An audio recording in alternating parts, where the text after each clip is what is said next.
एक मिनिट, इथून प्रेक्षकांमधून जाताना तुम्हाला एक बाई दिसली का? म्हणजे अशी ढापणी, हसली की दात बोरिवलीला, ओठ चर्चगेटला, अशी अशी कोणी दिसली का? नाही म्हणजे कसं आहे, एवढी मंद होती ती बाई, एवढी मंद होती की आधी तिचा जन्म झाला असेल मग मंद शब्द आला असेल. ऐका काय झालंय, ती बाई माझ्या गर्लफ्रेंडच्या ओळखीने पास घेऊन आलेली आमच्या नाटकाला. पहिल्या रांगेत बसून आमच्या यशस्वी नाटकाचा 200वा प्रयोग पार पाडला होती ने. कुठे गेली? नाटक संपल्यापासून शोधतोय तिला. चिचुंद्री गेली कुठे?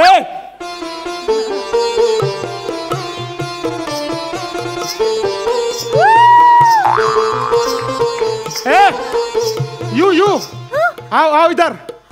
क्या? अगो बाई, साक्षात दिग्दर्शक, लेखक आणि मुख्य कलाकार रस्त्यावर आलात पण तुम्ही एवढ्यात?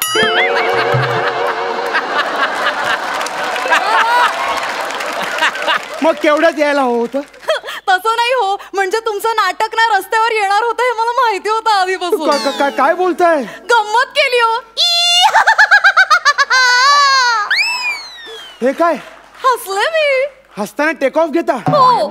लँडिंग पण करा.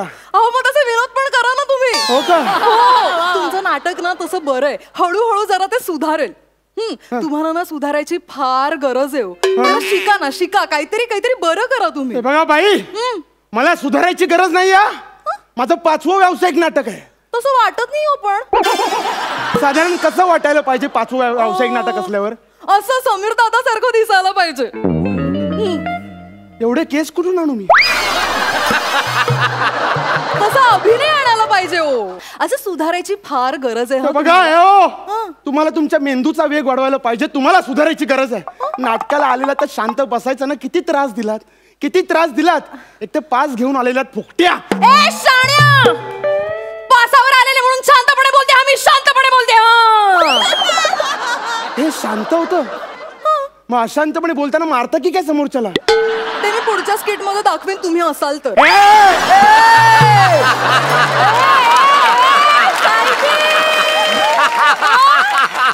बोट खाली. बोट खाली. माझा मागच्या वेळेचा पार्टनर ना एलिमिनेट झाला. मला अजून कळत नाहीये नेमकं तो कोणामुळे एलिमिनेट झाला. त्याच्यामुळे की त्याच्यामुळे? बरं ते जाऊ देत. मी माझ्या टीव्हीवरच्या मालिका सोडून इथे तुमचं नाटक बघायला आले ना, ते तुमच्या गर्लफ्रेंडमुळे. तुमची गर्लफ्रेंड आहे की नाही वनिता, ती मला भेटली आणि ती मला म्हणाली, ताई अगं तू आयुष्यात कधी नाटक नाही ना पाहिलंयस, मग तू माझ्या बॉयफ्रेंडचं नाटक बघायला जा, तुला फार आवडेल. अच्छा, या आणीबाणीच्या मागे तिचा हात आहे का? तो फुगा फोडतो मी नंतर. पण मला सांगा, आलेलं तर शांत बसायचं ना. हा, शांत बसायचं ना. सगळे प्रेक्षक हसून शांत झाल्यावर का हसत होतात? हा, आणि मी हे काय बोलत होतात? हा, तो हवा होता. अगं बाई, ऐकू येत होतं तुम्हाला? एवढ्या मोठ्याने बोलत होतात, ऐकू येणारच. आणि कोण हवा होता आमच्या नाटकात? कोण हवा होता? आमिर हडकर. हा हा हवा होता का? अहो त्याचं काय आहे ना, आमच्या टीव्हीवरती आमिर हडकरांनी त्याचं टॅवण्या वाजवलं ना की आम्हाला कळतं अगं बाई विनोद झाला, आता हसायचंय.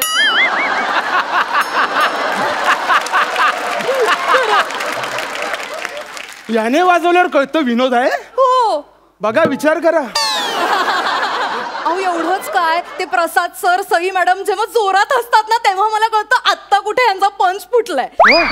अहो एवढंच काय, ते प्रसाद सर आहेत ना, त्यांच्यामुळे मला कळलं की थर्ड क्लास म्हणजे खूप भारी असतं. तेव्हापासून मी माझ्या सासूबाईने म्हणते, 1 नंबरची थर्ड क्लास बाई आहे सासू.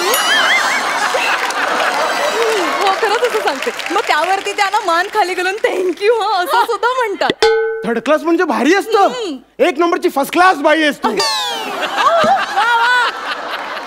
तात्पर्य काय, तर तुमच्या नाटकात नेमकं कुठं हसायचं होतं आणि कुठं नाही हेच मला बाई कळत नव्हतं. मग काय, आम्ही आमच्या नाटकाच्या मंचावर सई, प्रसाद आणि हा बँड आणून ठेवू? म्हणजे आमच्या टीव्हीत तसंच दाखवतात ते. हे बघा, तुमच्या टीव्हीत ज्या विनोदांवर हे हसताना दिसतात ना, त्या विनोदांवर हे हसलेले असतातच असं नाही. एडिटिंग मध्ये लावता येतं नंतर. नाही काही काय खोटं बोलतं. अहो एडिटिंग वगैरे काय नसतो. किती प्रांजळपणे हसतात ते.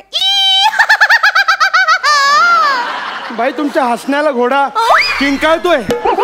तसाच किंकाळत होता आमच्या नाटकात. अहो आमच्या नाटकातला सिरियस सीन सुरू होता. प्रेक्षक रडत होते. तुम्ही हसत का होतात? अहो कसं दिसतं ते विनोदी नाटकात कोणीच हसत नाहीये, मग मलाच वाईट वाटलं. म्हणून मी म्हटलं ह्यांचा मॉरल अप करण्यासाठी आपण जोर जोरात हसून घेऊया. असा मॉरल ना मी हे असे नट असल्यावर कसं हसायचं मग सांगा तुम्ही.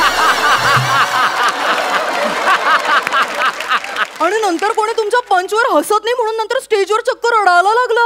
अहो सिरियस सीन होता तो, त्याच्यात पंचची काय गरज आहे. इमोशन होते, मनापासून रडत होतो आम्ही. कोणी हसत नाही म्हणून आम्ही रडू का.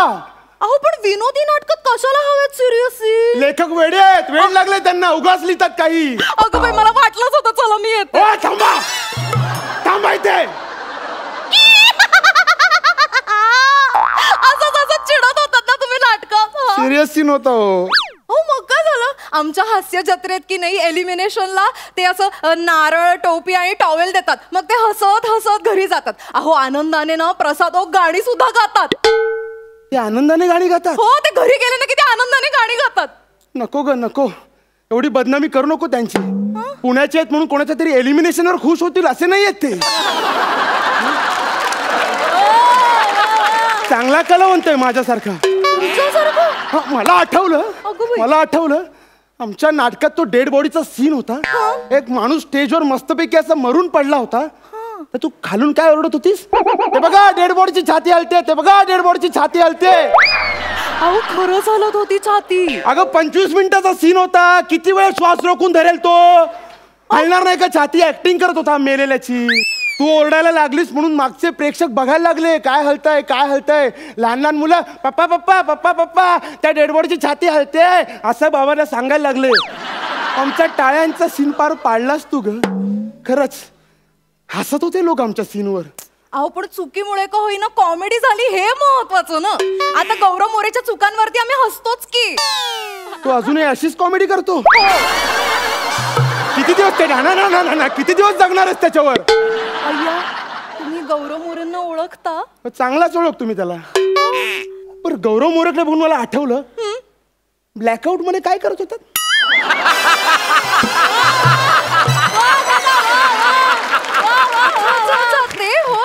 मला ना तुम्हाला तोच प्रश्न विचारायचा होता की असे मध्ये मध्ये लाईट का बरं जात होतं. लाईट जात नव्हते त्याला ब्लॅकआउट म्हणतात.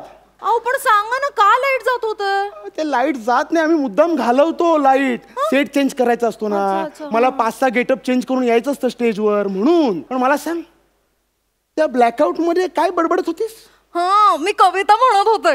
का आमचे डायलॉग कमी पडलेले प्रेक्षकांना. अहो तसं नाही, आमच्या घरी लाईट गेले ना की अंधारात कोणाला बोर होऊ नये म्हणून मी कविता म्हणते. मग तसे तुमच्या नाटकात लाईट गेले म्हणून मी पण म्हणायला लागले, हिरव्या हिरव्या रानात आहे मस्त मस्त गारवा, हिरव्या हिरव्या रानात आहे मस्त मस्त गारवा, शिड वाजत फिरवतोय बघा लाडका हा पारवा. तुझा मेंदू प्लॅस्टिकचा आहे का ग.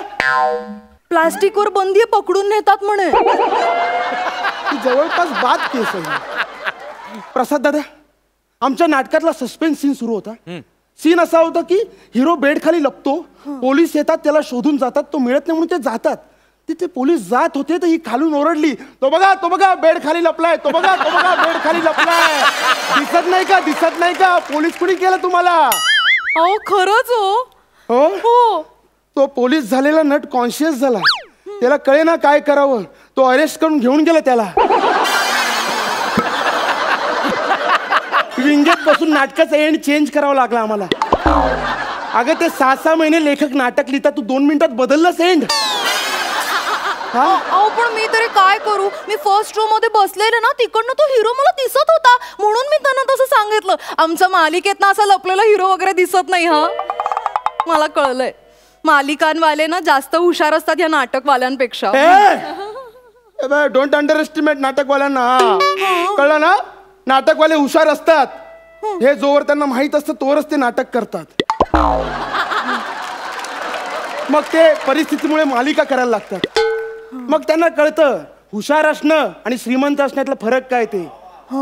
मग नंतर ते श्रीमंतच राहतात, फालतूची हुशारी दाखवत नाहीत.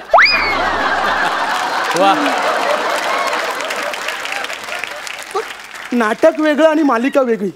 कळलं. नाटक बघायचं असेल ना तर प्रेक्षकांची नाटक बघण्याची दृष्टी डेव्हलप झाली पाहिजे. कळलं का. नट नाटकात प्रेक्षकांना फसवतात आणि प्रेक्षक आनंदाने फसायला तयार होतात. एकमेकांच्या आनंदासाठी समजून उमजून केलेली फसवणूक असते, त्याला नाटक म्हणतात. कळलं का. वा वा. अशी 1.5 फुटी लेवल लावली तर लोक त्याला डोंगर समजतात आणि मंचावर उडी मारली ना तर खड्डा इमॅजिन करतात. कळलं का? याला म्हणतात नाटक. प्रत्येक माध्यम एन्जॉय करण्याची वेगळी पद्धत असते. तुला नाटक एन्जॉय करायचं असेल ना तर वारंवार जाऊन नाटक बघ. बरं, मी उद्याच्या नाटकाच्या प्रयोगाला येते. इतके वारंवार नको येऊ. अगं बाई, अहो तुमच्या उद्याच्या नाटकाच्या भागात काय होणार आहे? उद्याचं नाटक अगं नाटक रोज सेम असतं ग. आम्ही प्रयोग नव्याने करतो फक्त. ओ म्हणजे तुम्ही दरवेळेला रिपीट टेलिकास्ट करता तर. तरी मला नाटक संपताना असं वाटत होतं की आता गोष्ट संपली, आता हे पुढच्या भागात काय दाखवतील. अहो आमच्या सिरियल मध्ये कसं असतं, सिरियल संपते पण गोष्ट काही संपत नाही. तुझा मग season 1 get lost, get out तुझा. पुन्हा थिएटरच्या आजूबाजूला भेळ खाताना जरी दिसलीस ना तरी पुऱ्या फेकून मारेन तुला मी.